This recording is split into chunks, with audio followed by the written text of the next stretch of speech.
Hey, welcome, ladies and gentlemen. I'm your humble host, Fizz and Music, and this right here is Urban Politics. I want to thank you all for liking and subscribing. Please, as soon as you have a chance after this video, take a little self one over to YouTube, like and subscribe. Fizz and Music, Urban Politics. But without further ado, I want to jump right into it like a car and drive because there's all types of tasty and delicious politics to sink our teeth into. Let's start off number one with I come to you with a sad heart tonight. First of all, if you watch this show, you know that I'm a fan of the hip hop culture, and we lost a real one. You know what I'm saying? Just recently, January 12th, Trugoy died. Trugoy was one third of the group because there was three people in it. One third of the group De La Soul, a founding member of De La Soul. So he died February 12th, 2023. At the age of 54, Trugoy, aka Dave, he was going under the name Dave, was co-founder of the group De La Soul. He was open about his issues with congenital heart failure. That's a big thing I talk about on the show all the time. A lot of brothers got issues with heart failure. I went through my own bout with it. I ended up losing 100 pounds, thanks to congenital heart failure, thanks to high blood pressure. It is so prevalent in black men. We don't talk about it enough. We don't deal with it enough. I'm going to do some special shows just dealing with it because I've talked about it here on the show. I probably got darn near 10 friends who are on high blood medication, just like I am, or high blood pressure, medication, just like I am. So it's something prevalent in black men. So it's definitely something that needs to be talked about, but it's something he was struggling with. He lost his bout with it. He reported wearing a life vest machine, so it was serious. A friend of mine had to have a defibrillator. He actually is a friend of the show. He's probably watching the show right now. Hey, what up? You know who you are. He ended up getting a defibrillator, because of his heart problem and stuff. Also a black male. So, De La Soul expanded the the stylistic vocabulary of hip hop in the 1990s with electric samples and offbeat humor.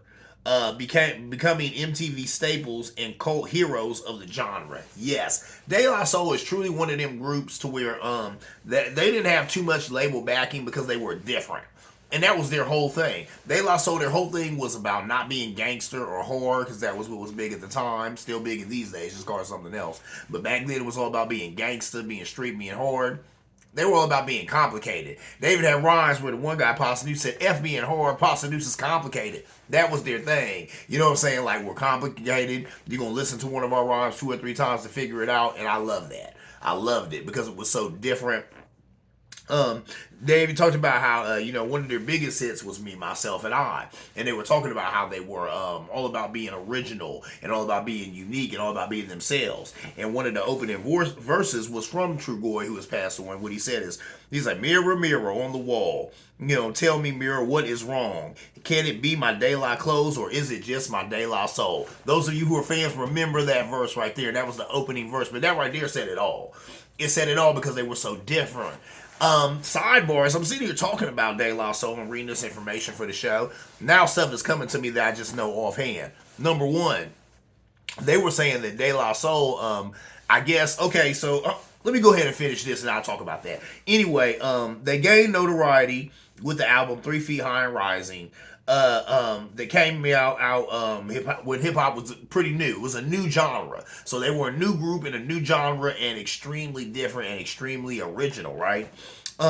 He was born in Brooklyn, New York, but moved to Amityville, Long Island. That blew me away. Amityville, Long Island, which is probably most popular for that house. Amityville Horror, we've all seen the movie. That's a real house that really had those issues of ghosts and all that other crazy stuff going on, because I guess during the turn of the century, there was some guy there who was a murderer and all this other stuff. So that's its own history. But it's interesting how they met in Amityville, Long Island. So that's where De La Soul actually ended up forming, in Amityville, Long Island. And that's what they said, where he met P.A. Mace and Pasta Noose.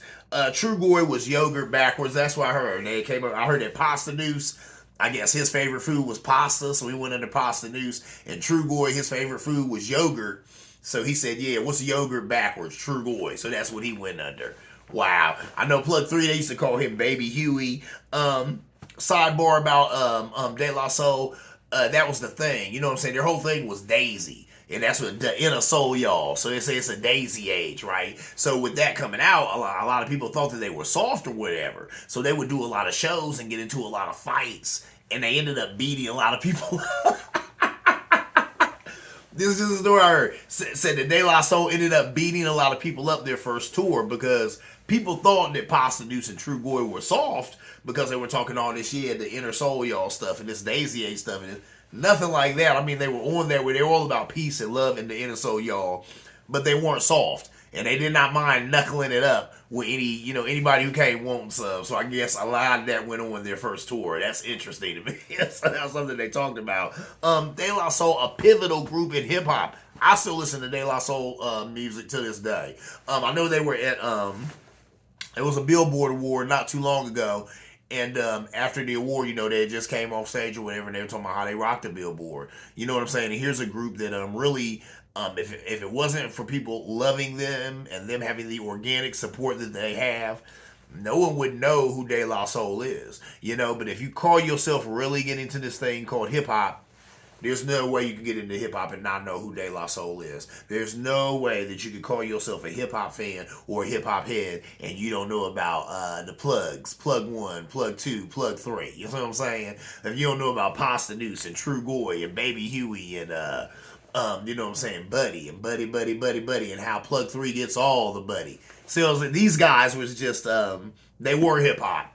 They are hip hop. I'm reading the article and then they were showing some of the comments that people were leaving after our article, and somebody left a comment and said, this guy is cooler than anyone reading this article. Some of that. You know what I'm saying? And De La Soul were like the foundation of this thing called hip-hop.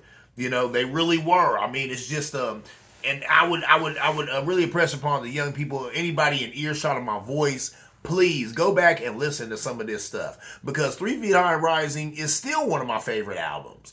And if you listen to that album, it was so pure. It was so organic. It was so unmanufactured. It was so unstudio. It was just some real life hip hop. These guys were real life hip hop artists when hip hop was just starting to be formed and molded into what we know it as today. Now today it's something else. And if you say De La Soul to some of these kids, they'll look at you crazy. You know what I'm saying? Because this is the start. This was the beginning.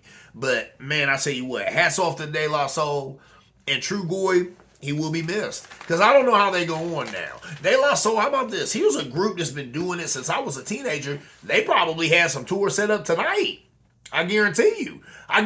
There's a show that they had to do tonight that they're not going to be able to do tonight, or they have to go there and basically have a memorial for their brother True Goy who's passed. But these guys have been doing it forever. They're one of those groups that they never stop making money off their music because the music was that good, and they have a core following that's tough. You talk to people about De La Soul, they love De La Soul. Full stop. As soon as people in the media say, full stop. People love De La Soul, full stop. I'm one of them. It's just it. They put something out, I'm buying it. I'm consuming it. I'm praising it. I'm loving it. I'm feeling it all day.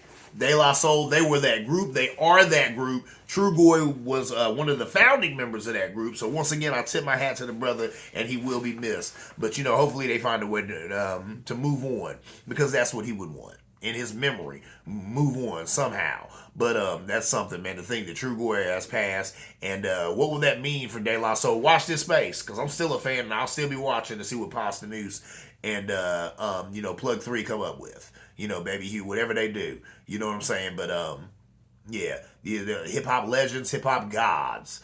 You know what I'm saying? And them brothers will forever be that. And True Goy, he will forever be that. So we miss you, brother, as he's down in heaven looking down on us right now. Let me go ahead and move on. Rarely do I open up with some pop culture, but I had to. Because De La Soul, that ain't just no regular group right there. Like I said, them is gods of hip-hop. And we definitely have lost a real one in losing True Goy. Some of that. Let me move on, ladies and gentlemen. Let's talk about childhood obesity. Yes, childhood obesity. Now, I can remember back in the day when Michelle Obama had made it. Now, first ladies usually don't do anything. They just chill out and be first lady and get accolades for that. But she took it upon herself and she took up childhood obesity. She said, I'm going to put that on my shoulders and see if I can run these kids to the finish line and at least bringing down the numbers on that thing. And I think she did. But she came under fire from the GOP. One, because they were looking for anything for her to come under fire for, because she was Michelle Obama married to Barack Obama, who was a Democrat who they hated. So they had to find some reason to come after her for something she was doing. So, of course, here's a woman, like I said, who took it, took up the mantle on her own, not being told by anybody and not having to do it, to say, look, let me try to positively influence childhood obesity. And she was, doing stuff with the school lunches and stuff like that. And, doing little, funny stuff. Was it turn down for what? Turn up for what? And that was like, yeah. Like the Little John sounds like, turn down for what? She said, turn up for what? Like eating turnips and stuff. So I thought that was cute too. Things that Michelle Obama just did to try and put a dent in this childhood obesity. But, try as she may, we're still where we're at. Where are we at, ladies and gentlemen? Let's find out. Childhood obesity. 1 child in 5 is obese in the U.S. That's not good. The American Academy of Pediatrics has recommended intense therapy for children as young as 6 and weight loss drugs and surgery for those in their early teens. So here it is. A lot of times you would hear that they wouldn't want to do stuff like this because they're like, oh, that person's too young to be going through, to have surgery for their weight or to be taking medication or whatever for their weight. But then some doctors are starting to say, maybe even in their early teens, we might want to start attacking this thing because it's so prevalent. That's what's going on now. You know what I'm saying? We have a lot of obese kids, got a lot of big kids. Why? Everyone's eating the wrong thing. No one's getting any exercise. These kids aren't even getting exercise at school like they used to anymore. So that's a problem. So we have a whole lot of obese kids. Obese kids become obese adults. Obese adults are not going to fare well in society because when you're obese, that's a problem, right? And I'm not throwing any stones. Let me tell you, ladies and gentlemen, I used to be 100 pounds bigger than I am right now. I already know what it's like to struggle with weight, right? But it's weird because when I was bigger, I actually enjoyed myself. I loved being big Ed. I thought it was cool. The only reason I lost weight is because a doctor looked me in the eye and said, Ed, you can lose weight or I can read about you in the obituaries. That's what my doctor told me. And I love him to pieces because he kept it so real with me. So look, you start taking your medication and start caring about the things you put into your body, or I can read about you in the obituaries, Ed. He said, those are your only 2 choices. And I chose the first one, obviously. I said, I ain't trying to die. I want to live. I want to die. So, had to change my eating habits. Ergo, I lost like 100 pounds, right? But I know what it's like. You know what I'm saying? To be overweight. And for that to be affecting your health in a negative manner. I get it. I've been there, like I said. Doctors also say early treatment is needed to prevent lifelong conditions such as diabetes. They say eating well and exercise is not always enough. Medical treatment and prevention need to go hand in hand. Obesity is a chronic medical condition, and in addition to health and in addition to a healthy lifestyle changes, we have shown that meds work and surgery works as well. So there it is. So that's what they're saying. Even though these are young people that we're talking about, and you don't want to be introducing too many changes and differences to a young person, probably while their body is going through changes and differences at the same time.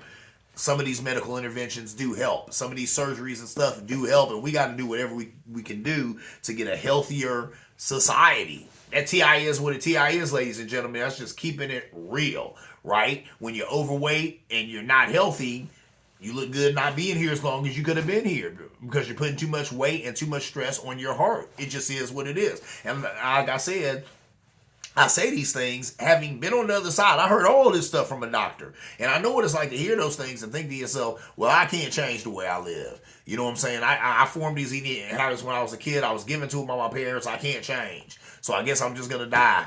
And that's, no one has to be like that. All of us can change. All of us can start drinking more water. All of us can start eating more vegetables. All of us can cut out the sweets and the snacks and the cakes. I had to do it, ladies and gentlemen. It's doable. And if I can do it, anybody to do it. Now, I'm not going to lie. I do have a lot of willpower because my pops has a lot of willpower. My pops has given up a lot of things. And he always told me that, it was hard for me to give this up, but I gave it up. So I learned that through the years. My dad has a lot of willpower. So I do come from some genes and some people who have a whole lot of willpower.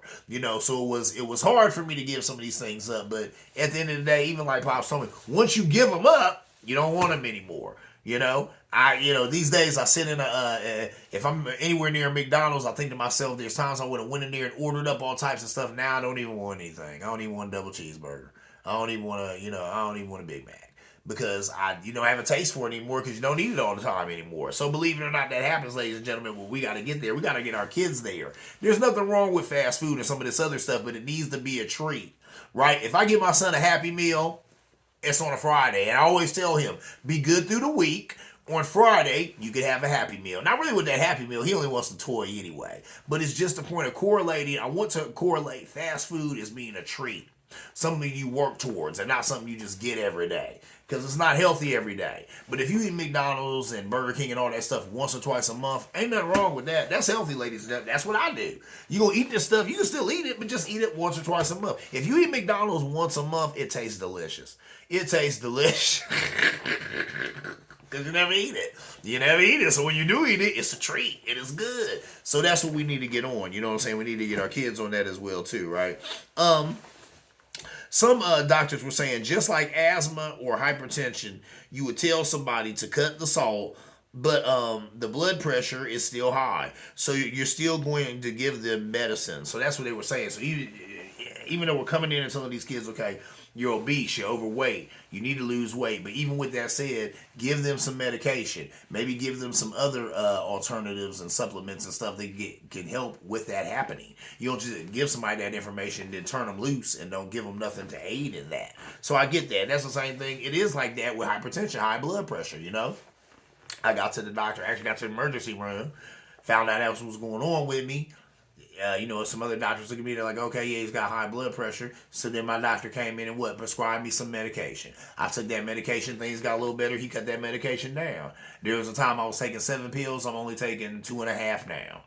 See what I'm saying? So that's how that thing works. But, doctors have to get in there, make some intervention, find out what's going on with you, and then, treat it. But they're saying even with kids, that same recipe seems to work. Somebody comes in, they're sick. Let's go ahead and get this stuff in them, and we'll see what will work, see what's not. We can up something, we can lower it, we can do whatever we need to do. We need to go ahead and make these interventions as soon as possible. Don't want to be waiting, even when it comes to kids, because how long are you going to live? You know what I'm saying? If you're living a good life, a great life, maybe 80, 90 years, well, we need to go ahead and make intercession as soon as we can. And if that's at 15 years old, well, let's do it. Because this person ain't got no time to waste, because we don't know how long they're going to be alive. And it's going to be a lot of shorter time if we don't make some kind of intervention, right? So there's that. It was also saying, how can we ask someone to diet when we're not addressing things like poverty and food scarcity and housing instability? So these are huge things right now. So here we are, and they talked about how, I guess, what I'm saying, there was some 15-year-old kid, and the lady said, I talked to him about being obese and how he needs to lose weight. And then what happened was his family was making pretty good money, but then, his dad lost a job, pandemic and all that type of stuff. So he was saying, they ended up losing money. And he said, the best thing about being rich or about having money is that you can buy fruit that's not moldy. So it's sad that in America, a young man would come to her and tell her that. That's what he said. The best thing about having money is that you don't have to buy moldy fruit. This is America. No one should have to buy moldy fruit. See what I'm saying? That's pathetic. That's really pathetic. And it's pathetic how as healthy as you eat is probably going to be connected to how much money you have. Ergo, if you got some money, you probably are eating healthier because it costs money to eat healthy, which is by grand design, ladies and gentlemen. That is not by accident, right? So it costs money to eat healthy. Ergo, if you have money, you're probably able to eat healthier, to where if you're on the lower end of the economic totem pole, you probably don't have opportunities to eat that healthy, because you're probably living in places that are food deserts. And some of the quickest, easiest food for you is going to be fast food, and none of that food is good for you, and it's all killing you slowly, right? So that's what's going on, ladies and gentlemen. So like you said, until we deal with some of these other issues, having the audacity to come to someone who's, living in poverty, going through that experience, and then tell them they also need to lose weight. Man, right now, I just need to eat. We're just trying to eat. Whether what we're eating is healthy or not, we're just trying to get the food into our mouths so that we don't perish. See what I'm saying? So we got to deal with some of these other problems before we can even deal with that. But that is what it is. And then some still say that meds and surgery should be a last resort. I hear that too. We don't want to go running into giving people, or giving children medication. As I don't like that. I don't want that to be the first meeting that a 15 or 16-year-old person who's overweight has with a doctor. This doctor telling them, I can put you on this medication that's gonna cut your weight in half. Say that for the adults who are watching TV and are going to go ahead and buy that crap over the TV and get it mailed to their house anyway and trying these quick weight loss stuff that might actually kill them. Let's not do that to our kids. They got a lifetime to be body conscious and seek out unhealthy ways to lose weight. Anyway, moving on, ladies and gentlemen, I want to talk about how there was an elderly lady that I seen on TikTok, and she's holding up a sign. The sign said, "Wanting a child born is pro-birth. Wanting a child fed, educated, housed, with parents who have a livable wage, that's pro-life." I agree. That is pro-life. I was watching a TikToker, Roland Martin, and he was saying that to a sister who's a Republican. And he said, how can your party claim to be pro-life? He said to be pro-life is to have some kind of legislation to deal with black women who die, at a disproportionate rate from childbirth. He said that'd be called being pro-life. Being pro-life would be supporting some of these free lunch programs and stuff like that helps children. That'd be being pro-life. They're not pro-life. They're pro-abortion. Those are two different things, and I agree. That's like what this lady right here is saying. You know what I'm saying? That all that is being. You know what I'm saying? Wanting a child to be born, that is pro-birth. But wanting a child to have to be able to get a meal, to be educated, to be housed in a nice, clean place, to have parents who make a livable wage and who can take care of that child, that's pro-life, all right? We're all born, but then life is this thing that you live. And some of these things make it so that life is worthwhile, right? It's one thing to live, you know what I'm saying, but is your life worthwhile? Are you having an abundant life, a life that's worth living? These things make life worth living. Because if you're worried about how you're going to eat every day, ladies and gentlemen, that's not a life that's worth living. When you're not safe every day, that's not a life that's worth living. When you're not fed every day, when you're not educated, that's not a life that's worth living. So that's the thing. You know what I'm saying? The GOP needs to just come on and say, yeah, whatever. You know what I'm saying? Y'all ain't pro-life. Y'all pro-birth. Y'all want people to have these kids, but then y'all don't want to do a DAMN thing to take care of these kids or help these kids once they're on the planet. How much sense does that make? I agree with that. So I just had to share that too, because when I seen that sign, I said, man, she's spot on with that, ain't she? That's real. So I guess, you know what I'm saying? That's what I you know what I'm saying? They say you pro-choice, pro-life. I'm pro-choice because I do support a woman's right to choose, but I'm obviously pro-life because I am in support. I am in support of people living an abundant life. Having a life where they have enough food to eat. Having a life where they get the education that they want. Having a life where they have a clean, nice, warm, safe place to stay. Yeah. Anyway, moving on to one of the last things I'm going to deal with. Brazil. Their leftist president, Lula, says he will be purging hardcore supporters of his defeated opponent, Bolsonaro, from the security forces after they led MAGA-style rioters into ransack the president's palace. So I guess the same thing that went on over here has went on over there. But this guy Lula said, guess what? Those folks who was down with my opposition, the ops, who claim that they don't want people to live good around here, or who don't care about the poor, whatever their conservative party is on, if it is on the same thing that our conservative party is on, guess what? He said, the hell with those people. They got to go. And all their supporters need to go too. Biden, he need to do the same thing. Purge the military, purge law enforcement, purge all that. If you call yourself a trumpeter, if you call yourself a member of the MAGA Nation, then you can kick rocks and go down to Mar-a-Lago and kick it with your failed president. You know what I'm saying? Kick it with your failed leader in Mar-a-Lago. But you can get up out of my government. Because that is what it is. And I love that, man. That's why I'm like, I wish, you know what I'm saying, Biden need to take a page out of this guy Lula's book and purge the government, purge law enforcement. I've said it ad nauseum on this show. I'm going to say it again for anybody in earshot. We already know that white supremacists and neo-Nazis have infiltrated law enforcement. We know that they have infiltrated the military. What are you going to do about it, government? What you going to do about it, Merrick Garland? What you going to do about it, Biden? What y'all going to do about it? We already know it's a fact. We already know they're there. When are you going to purge them? This guy Lula, he said he's purging people where he at. He said if you was down with Bolsonaro, you can kick rocks. Go kick it with that loser wherever he holding up at. But right now, this is my government, and I'm marching forward in my way. If you down with me, be down with me. If you ain't, go kick it with your loser boy. You know what I'm saying? Go get up under your loser leader. And that's what needs to happen. That's what I say to a lot of that MAGA Nation and Trumper people too. Go kick it up under your loser leader in Mar-a-Lago. And let the rest of us get back about the body politic here. Make it America a worthwhile place to live in. Right? All right. So with that said, let me get out of here, ladies and gentlemen. But before I do, you know I got to talk about my beer of the week. It's not an IPA of the week. It's a beer of the week. Now, a friend of mine, D, he watches the show. What up, D? What up? He gave me this. And this is something super local. This is made in Cleveland. It says the Pride of Cleveland Pilsner. Brewed and canned by Double Wing Brewing CO. And I think this is in Cleveland. It's 4. My Lord, I can't even see on my eyesight. 4.5% alcohol by volume. Hey.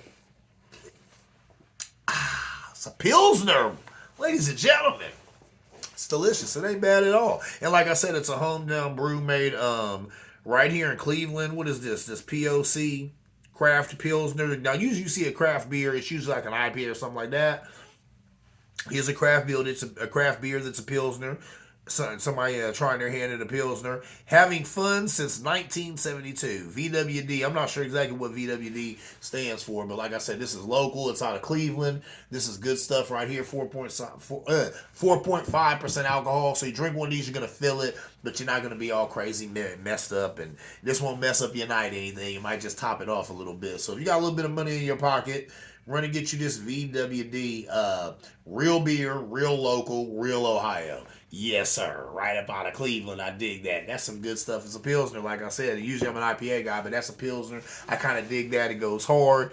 That's my time, ladies and gentlemen. This right here is Urban Politics, where politics lives. I want to thank you all for liking and subscribing. Liking and subscribing as you do. Please, as soon as you have a chance, take your cell phone over to YouTube, like and subscribe, Fizz Ed Music, Urban Politics. But as always, ladies and gentlemen, see you around like a donut.